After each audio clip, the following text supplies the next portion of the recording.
इथे जमलेल्या विद्यार्थ्यांनो आणि कधी काळी विद्यार्थी असलेल्यांनो,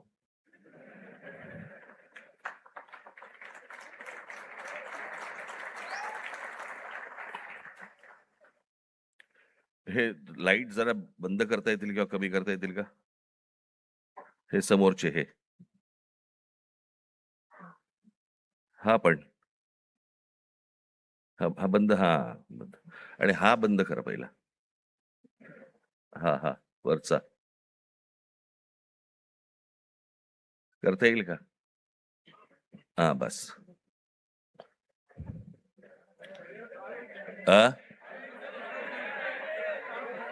बघायला आलात का ऐकायला?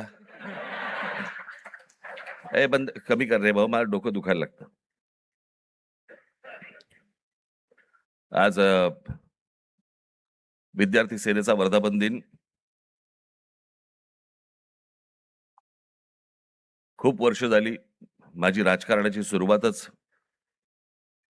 ही विद्यार्थी सेनेतून झाली आणि त्याच्यातलं काम करत करत करत करत घडत घडत घडत घडत आज इथपर्यंत आलो. अमित आणि त्याचे सगळे सहकारी उत्तम काम करतील अशी अपेक्षा आहे, आशा आहे.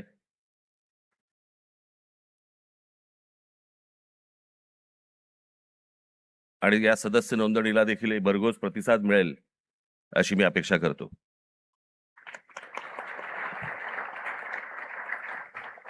आज एवढ्या मोठ्या आंदोलनानंतर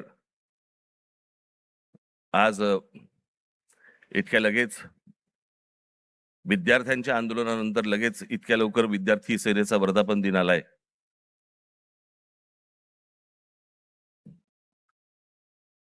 हे विद्यार्थ्यांचं आंदोलन का झालं, कशासाठी झालं हे आपण बोलूच.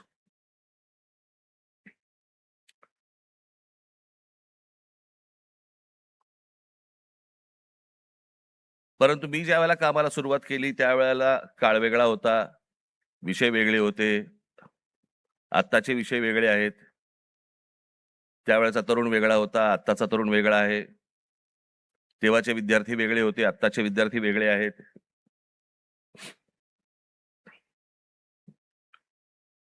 आम्ही जो काळ पाहिला तो टेलिग्राम पासून ते इंस्टाग्राम पर्यंत पाहिला.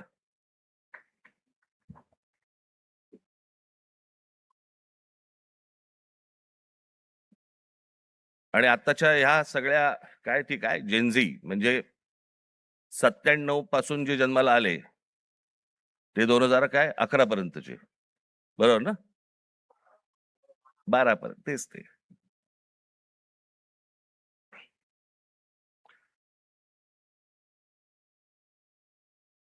या मुलांचं म्हणणं काय, या मुलांना काय हवंय? आपण हे जेनझी करतोय. इंग्रजी बोलणारी फक्त जेनझी नसतात. माझी विद्यार्थी सेनेच्या सर्व सहकार्यांना माझी विनंती आहे, जेनझी 97 नंतर जन्माला आलेले 2011 पर्यंत 12 पर्यंतची मुलं ही महाराष्ट्राच्या ग्रामीण भागात पण आहेत.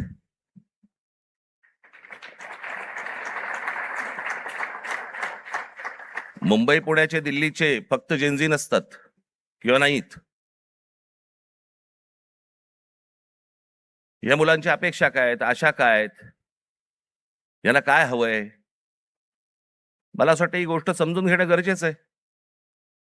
काही जुन्या ज्या काही भ्रामक कल्पना ज्या होत्या, मला असं वाटतं त्याही आता आपण सोडून दिल्या पाहिजेत. आमच्या काळामध्ये आम्ही त्यावेळेला लहान असताना आमचे आई वडील सांगायचे, डोक्याला रात्री झोपताना तेल लावत जा, बुद्धी तल्लख होते. एका माणसाने आयुष्यभर केसाला तेल चोपडलं पण बुद्धी नाही आली.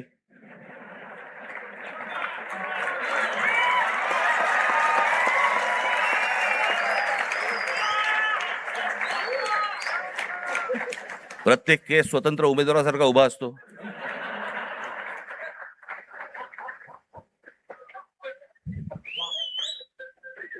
आणि हे म्हणे शिक्षण आणि तंत्रज्ञान मंत्री.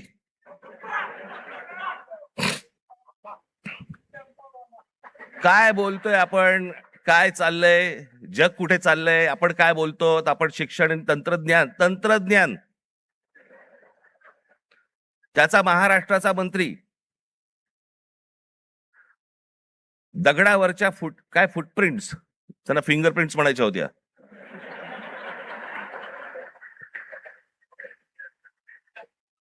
ते म्हणे आता लिंक आधारशी करणार.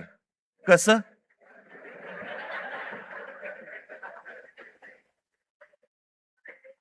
मला चंद्रकांत पाटलांच्या मेंदूवरचे मला फिंगरप्रिंट्स बघायचे आहेत.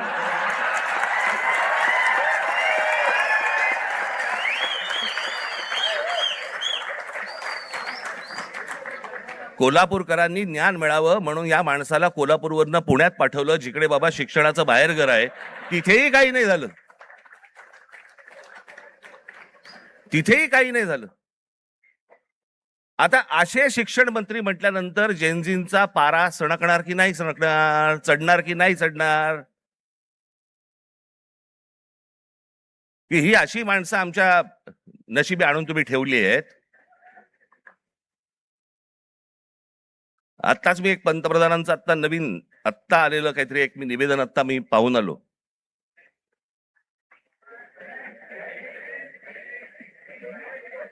ज्यात त्यांनी असं सांगितलेलं आहे की ज्या प्रकारचे व्हिडिओज आणि ज्या प्रकारची भाषा वापरली गेली ती अयोग्य आहे. मला मान्य आहे.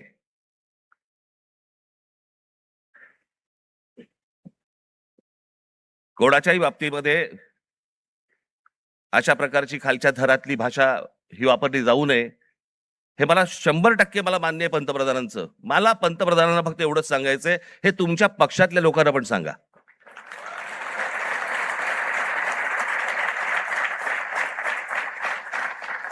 महात्मा गांधींपासून, जवाहरलाल नेहरूंपासून, इंदिरा गांधींपासून आतापर्यंत सगळ्यांपर्यंत, आमच्यापर्यंत ज्या प्रकारची तुमची ट्रोलची जी काही टीम प्रत्येक राज्यांमध्ये जी बसवलेली आहेत, लोक बसवलेली आहेत, ते कोणत्या भाषेमध्ये आणि कोणत्या गोष्टी करत असतात मी पाहत नाही.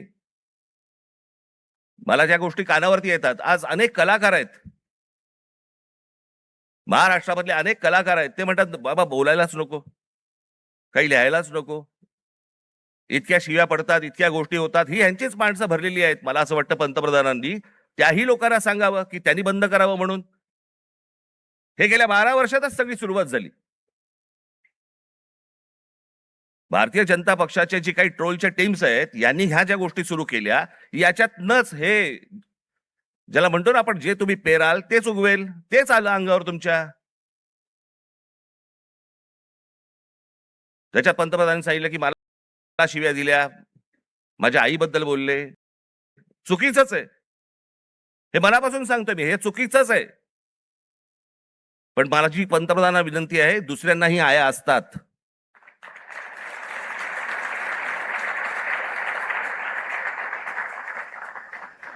हे तुम्ही तुमच्या पक्षातल्या लोकांना देखील हे सांगितलं पाहिजे की तुम्ही मर्यादा पाळल्या पाहिजेत.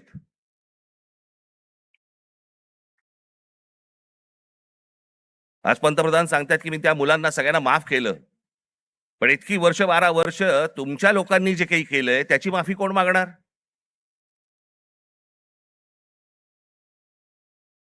जे विद्यार्थी तरुण तिकडे जंतर मंतरला बसले होते, त्यांची डोकी फोडली, ज्यांना लाठ्या काठ्या मारल्या, त्याचे आदेश देणारे जे लोक होते ते कधी माफी मागणार?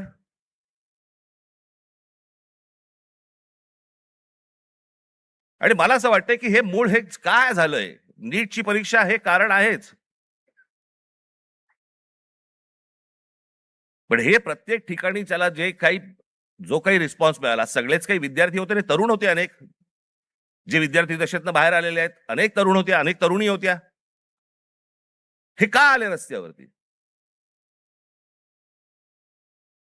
याचं कारण सभोवतालचं वातावरण. आज अनेकांना वाटलं की हे फक्त नीटची परीक्षेचे पेपर फुटले, हे कारण होतं त्या आंदोलनाचं. पण त्या आंदोलनाने जे रौद्र स्वरूप धारण केलं, त्याचं कारण हे आजूबाजूचं इतक्या वर्षांचं साचलेलं जे काही आहे ना, मला फुटपाथवरनं चालता येत नाही, माझ्याकडे पाणी तुंबलेलं असतं, आमच्याकडे बागा नाहीत, माझ्या लहान मुलांना खेळायला मैदानं नाहीत, बाहेर कुठे घेऊन जायला जागा नाही, शिक्षण झालंय, नोकऱ्या मिळत नाहीयेत, सगळ्या कंपन्या खासगी लोकांना दिल्या जात आहेत, एकाच उद्योगपतीवरती मेहरबानी सुरू आहे, त्यालाच सगळी जंगलं दिली जात आहेत, त्यालाच सगळ्या जागा दिल्या जात आहेत. जेव्हा कधी बघावं तेव्हा या देशामध्ये फक्त निवडणुकाच सुरू आहेत, आमदार खासदार फोडले जात आहेत, 50-50, 100-100 कोटी. डिजिटल इंडिया, तुमच्याकडचे पैसे हे सगळे काय ते सगळे काय डिजिटलाइज केलेत वगैरे वगैरे काय काय काय काय ज्या गोष्टी सगळ्या आता झाल्या. भैया आमदार खासदार फुटतात त्यावेळेला कुठे कार्ड कुठे स्वाईप करतात?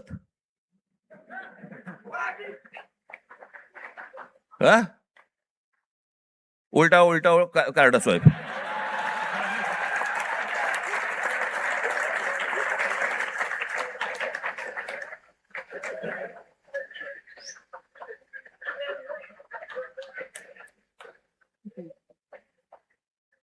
पैसे कुठे देतात मग? हे सगळं जे आहे हे सगळं साचलंय, हे सगळं साचलंय. त्या सगळ्या गोष्टींचा उद्रेक आता बाहेर येतोय, तो येणार, अजून येणार.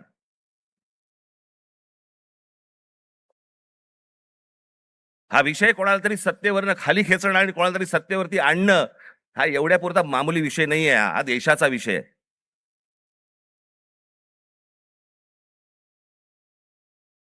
हा देशाच्या भविष्याचा विषय आहे, देशातल्या विद्यार्थ्यांच्या तरुणांचा भविष्यातला विषय. हा काय होणार आहे त्यांचं?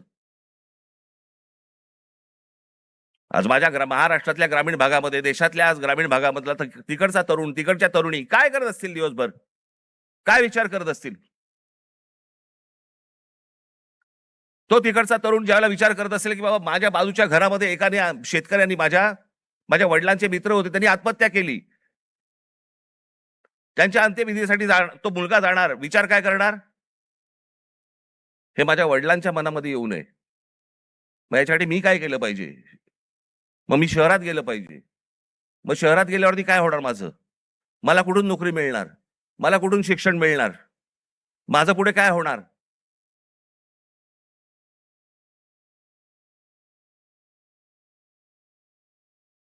आज शहरांची परिस्थिती बघा. या सरकारने येऊन सांगितलं होतं आम्ही स्मार्ट सिटी करणार. कुठे आहेत त्या स्मार्ट सिटीज? आमच्याकडे रस्ते, पूल, जे काय ब्रिजेस जे काय बांधले जात आहेत, आपण त्याला विकास म्हणतोय. आपली शहरं ही राहण्यायोग्य आहेत का, इथपासून सगळी सुरुवात आहे ना. जर शहरातल्या लोकांना राहायला जर समजा त्रास होत असेल, तर महाराष्ट्रातल्या, देशातल्या ग्रामीण भागामधनं जी लोक शहरामध्ये येत आहेत, कुठे राहणार आहेत? काय होणार या शहरांचं?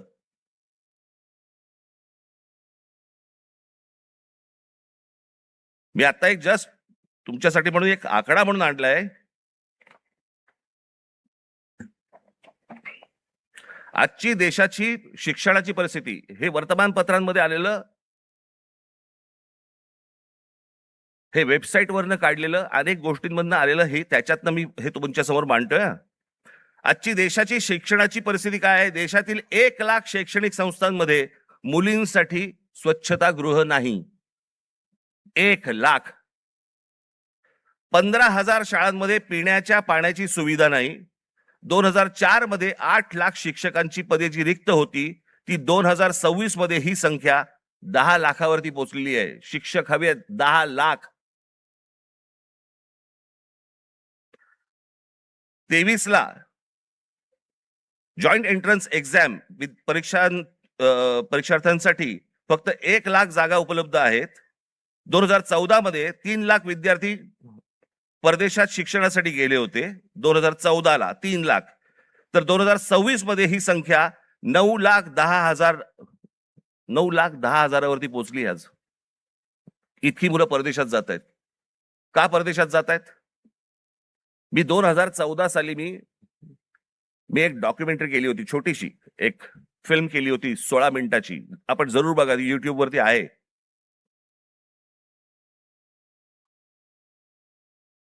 आणि त्याच्यामध्ये मी म्हटलं होतं की शिक्षण इथे पण मिळू शकतं, नोकरी कदाचित इथेही मिळू शकते. ही मुलं परदेशात का जात आहेत? ही सगळी मुलं परदेशात जात आहेत याचं कारण सभोवतालचं वातावरण. मी माझ्या घरातनं बाहेर पडल्यावरती मला आनंद मिळाला पाहिजे की मी काय शहरामध्ये राहतोय, काय सुंदर रस्ते आहेत, काय चांगले फुटपाथ आहेत, काय चांगल्या बागा आहेत, काय चांगली मैदान आहेत, स्पोर्ट्स कॉम्प्लेक्स आहे. मला प्रत्येक गोष्टीला वाव आहे. मग आमच्याकडे ही गोष्ट का नाहीये? आज कित्येक चित्रकार, कित्येक खेळाडू आज आमच्या ग्रामीण भागामध्ये आहेत, वावच नाही. काय करायचं पुढे माहिती नाही, कोणाला भेटायचं कल्पना नाही. हे जे सगळं साचलंय ना, हे साचलेलं सगळं बाहेर येतंय. नीटचे पेपर फुटण्याचा राग आहेच, पण हे जे बाकीचं जे साचून ठेवलेलं आहे ना, त्याचं काय करणार आहात?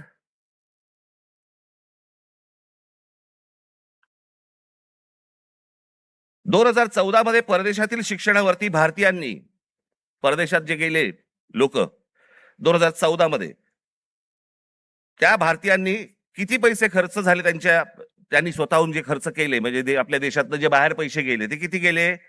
तर ते 79,500 कोटी खर्च झाले. 79,500 कोटी. आज हा खर्च वाढून, आज 2026 मधली गोष्ट बोलतोय, किती वरती गेलाय? तर तो 5,85,000 कोटीवरती गेलाय. म्हणजे 5,85,000 कोटी हे आपल्या देशातनं आपली मुलं बाहेर शिक्षणासाठी गेलेत, त्यांच्या आई वडिलांनी जो खर्च केलाय तो 5,85,000 कोटी आपल्याकडनं परदेशात गेलेले आहेत. हजारो उद्योगपती, हा तर लोकसभेमधला आकडा आहे, हजारो उद्योगपती आपला सगळा बोजा बिस्तारा गुंडाळून परदेशात निघून गेलेत.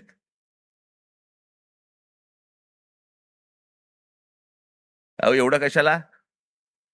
ज्यांनी मोदींवरती चित्रपट काढला होता, नरेंद्र मोदींवरती चित्रपट, आणि ज्याच्यामध्ये नरेंद्र मोदींची ज्यांनी भूमिका केली होती तो विवेक ओबेरॉय, तो दुबईमध्ये राहायला गेला. दुबईचा नागरिक आहे तो भारतात राहत नाही. मोदीजींनी खूप चांगलं काम केलंय, मोदीजी देशाला मोठं करतायत, मोदीजी देशामध्ये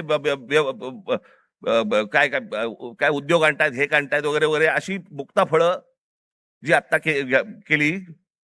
तो कोण? आर माधवन, माधवन ना, तो आर माधवन. विचारा कुठे राहतो हा आर माधवन? दुबईमध्ये स्थायिक झालेला आहे. यांना जर समजा या देशाबद्दल आहे प्रेम, या देशातल्या पंतप्रधानांबद्दल प्रेम आहे, ते विकास करतायत, हा जर समजा ह्यांना विश्वास आहे, हे परदेशात का जाऊन राहतायत? हे परिवारासकट दुबईला जाऊन का राहतायत? इथे येणार, स्पॉन्सर फिल्म मध्ये काम करणार, गव्हर्नमेंट स्पॉन्सर्ड फिल्म मध्ये, ते धुरंदर बिरंदर, आणि मग इथून करून जाणार परत दुबईला. देशात खूप चांगलं चाललेलं आहे, मी चाललो दुबईला. ही माणसं दुबईला जात आहेत, या मुलांचं काय घेऊन बसलोय आपण?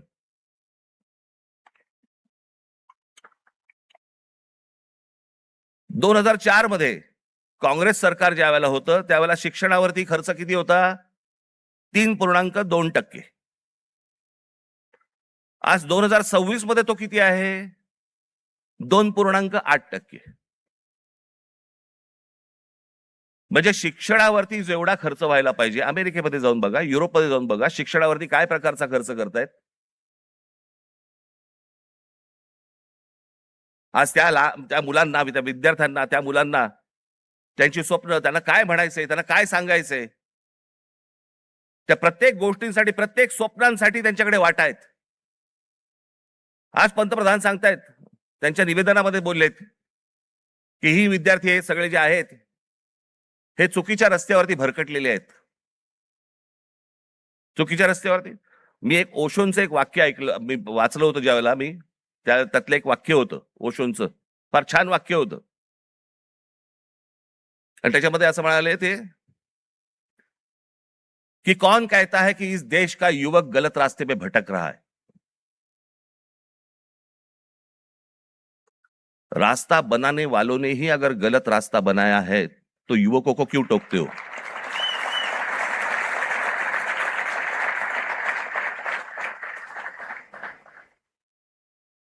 ते चुकीच्या रस्त्यावरती नाही आहेत.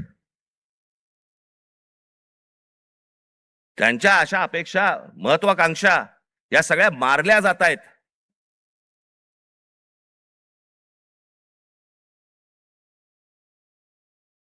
मोदींनी सांगितलं की आज मी म्हणे त्या सगळ्या ज्यांनी कोणी ट्रोल बिल केले त्यांना मी सगळ्यांना माफ करतो. या नीटच्या परीक्षांचे पेपर फुटल्यानंतर ज्या मुलांनी आत्महत्या केल्या त्यांच्या आई वडिलांची कोण माफी मागणार?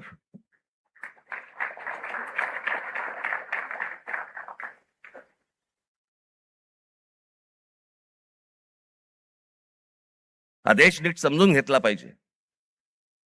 विद्यार्थ्यांचं, तरुणांचं, तरुणींचं म्हणणं, मत हे आपण समजून घेतलं पाहिजे. आज तो विद्यार्थी ज्या वेळेला तो हवालदिल ज्या वेळेला होतो त्या हवालदिलपणामध्ये तो जातो कुठे? मग देवाकडे प्रार्थना करायची, मला नोकरी लागू देत, मला काम मिळू देत, मला पैसे मिळू देत, नोकरी लागल्यावर माझं लग्न होऊ देत. त्याची स्वप्न असतात. मग तो विचार करतो की बाबा देवळात जाऊ, आपण देवासमोर नतमस्तक होऊ. त्याच्या लक्षात येतं अरे त्या देवळातच चोऱ्या व्हायला लागल्यात. देवळात चोऱ्या. राम मंदिरासारखं इतकं भावनिक दृष्ट्या महत्वाचं असलेलं एक राम मंदिर उभं राहतं आणि त्या राम मंदिरामध्ये 1400 कोटी, आता नुसता जस्ट आकडा आलेला आहे, 1400 कोटी रुपयांची चोरी होते.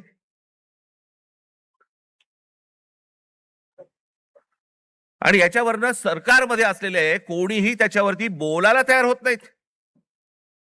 राम मंदिरावरती मतं मागताना बरोबर गेलात तुम्ही. मग ज्या वेळेला 1400 कोटी रुपयांची चोरी झाली, पंतप्रधान स्वतः एकटे गेले होते, सगळेजण बाजूला उभे होते. स्वतः एकट्याने जाऊन तिकडे जाऊन पूजा केली, प्रतिष्ठापना केली, सगळ्या गोष्टी केल्या. पंतप्रधानांनी याच्यावरती बोलायला नको राम मंदिराच्या चोरीबद्दल? का त्या अयोध्येमधनं एक खासदार निवडून नाही आला म्हणून आमचा संबंध तुटला, असं आहे?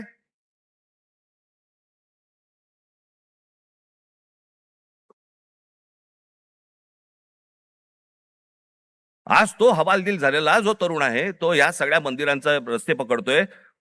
धर्मांध बनवू नका त्या तरुणाला. शिक्षणाच्या वाटेवरती लावा. नुसतं जय श्रीराम बोलून होणार काही नाहीये. आज अनेक गोरक्षक गाड्या पकडतायत, गायी पकडतायत, सगळ्या पकडतायत. आणि हेच आमचेच पंतप्रधान ऑस्ट्रेलियामध्ये जाऊन सांगतायत की बीफ एक्सपोर्ट मध्ये भारत हा 1 नंबरचा देश आहे. बीफ एक्सपोर्ट मध्ये ते कापल्याशिवाय होणार आहे का एक्सपोर्ट मध्ये आपण 1 नंबरचे? मग त्या गोरक्षकांचं काय करायचं? आपण करतोय काय? देश चाललाय कुठे? देश काय विचार करतोय? काय कशाचा कशाला ताळमेळ नाही. बस दिसली जमीन की दे अदानीला, दिसलं जंगल की दे अदानीला. आम्ही काही ह्या सगळ्या गोष्टींचे काय फक्त टीका करण्यासाठी हा विषय नाहीये. मला असं वाटतं ही गोष्ट परिस्थिती समजून घेणं गरजेचं आहे की या देशामध्ये काय सुरू आहे आणि काय घडतंय. मी आज अजून एक गोष्ट तुमच्या समोर आणणार आहे. माझे पत्रकार बांधव इथे आलेले असतील, तुम्ही विचार करा. आपण जातो, श्रद्धेने जातो, मंदिरात जातो, आपण काही दानपेटीमध्ये टाकतो, ज्याच्यावरती या देशाच्या सगळ्या मंदिरांमध्ये लाखो कोटी रुपये जमा होतात. काय होतात त्याचं, काय होतं काय नाही माहित नाही. त्याचे ट्रस्ट असतात, त्याचे ट्रस्टी असतात सगळे. मग त्याच्यातनं आपल्याला कळतं चोऱ्या होत आहेत. आता हे प्रकरण घ्या. पत्र आहे, प्रति माननीय श्री एकनाथ शिंदे साहेब, उपमुख्यमंत्री महाराष्ट्र राज्य. विषय सिद्धिविनायक मंदिर न्यास मधील दानपेटीतील चोरीबाबत वरिष्ठ पातळीवरती चौकशी करण्याबाबत, जिथे आपण श्रद्धेने जातो, जिथे दानपेटीमध्ये आपल्याकडे भाविक जातात आणि पैसे टाकतात,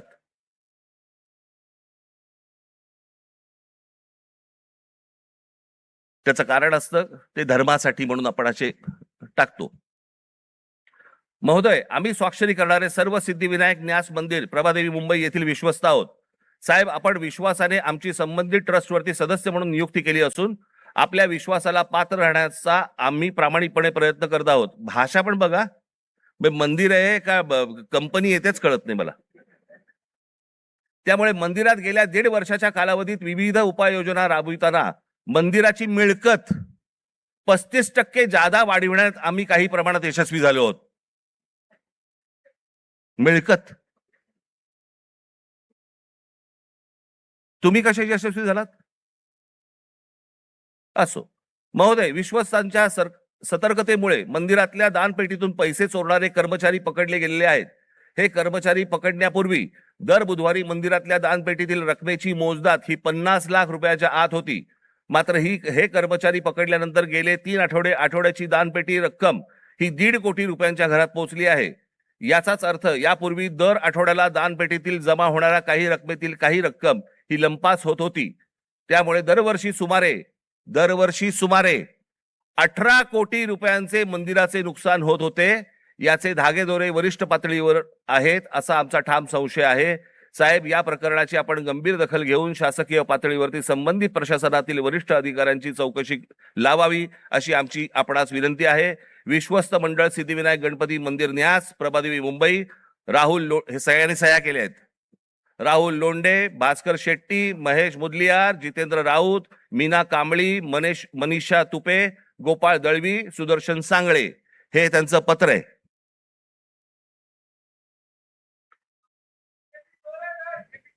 हे सगळं म्हणजे 18 कोटी रुपये दर वर्षाचे सिद्धिविनायक मंदिरामधनं चोरी होतीये.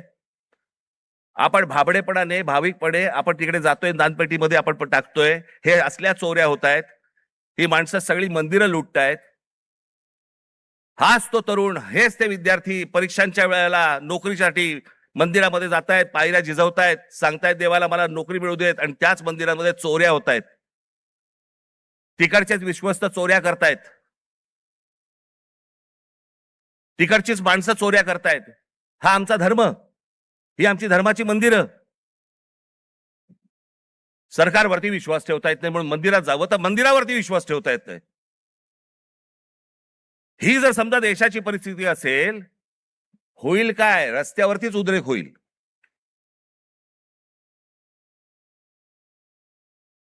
राजकारण सोडून द्या बाजूला. मला असं वाटतं या सगळ्या गोष्टींचा सामूहिक देशाचा म्हणून, राज्याचा म्हणून आपण विचार करणं गरजेचं आहे सर्वांनी मिळून. निवडणुका येतील त्यावेळेला विचार करू वेगळा. पण आज काय परिस्थिती आहे? हे का झालं? कशामुळे झालं? हा उद्रेक का झाला? मला असं वाटतं ह्या गोष्टी समजून घ्यायला नको. अनेक बारीक त्याला लेयर्स आहेत, पापुत्रे आहेत. ते पापुत्रे चढत त्याची वडी झालेली आहे. मला असं वाटतं ही गोष्ट सरकारने समजून घेणं गरजेचं आहे. आज मनातल्या तरुणांच्या, विद्यार्थ्यांच्या आशा, आकांक्षा, महत्वाकांक्षा या मला असं वाटतं विद्यार्थी सेनेने समजून घेणं गरजेचं आहे. नोंदणी होत राहील, पण ते काय विचार करतायत मला असं वाटतं हे पाहणं गरजेचं आहे.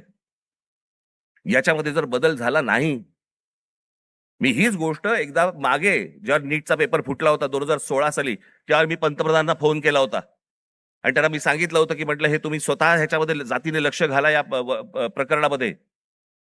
म्हटलं देशातले शेतकरी आत्महत्या करतायत, हे मी 2016ला सांगितलं होतं. म्हटलं उद्या हे विद्यार्थी आत्महत्या करतील, आणि आज तेच घडलं. 21 विद्यार्थ्यांनी आत्महत्या केली.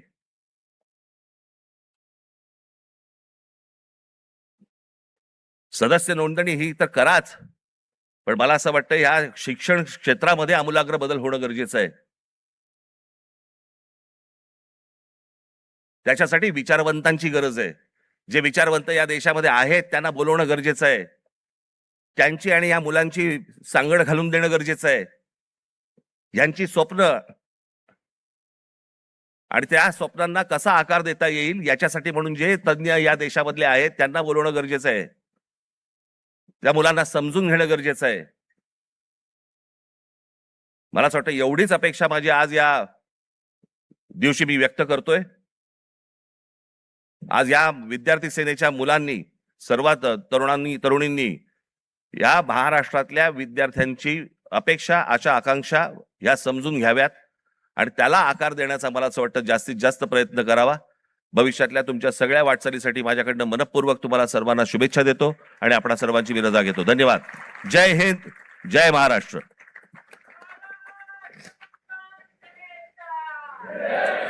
त्यानंतर महाराष्ट्र नवनिर्माण विद्यार्थी सेनेचे सरचिटणीस संदीपजी पासंगी आपणास विनंती करतो की आपण आभार प्रदर्शन करावे.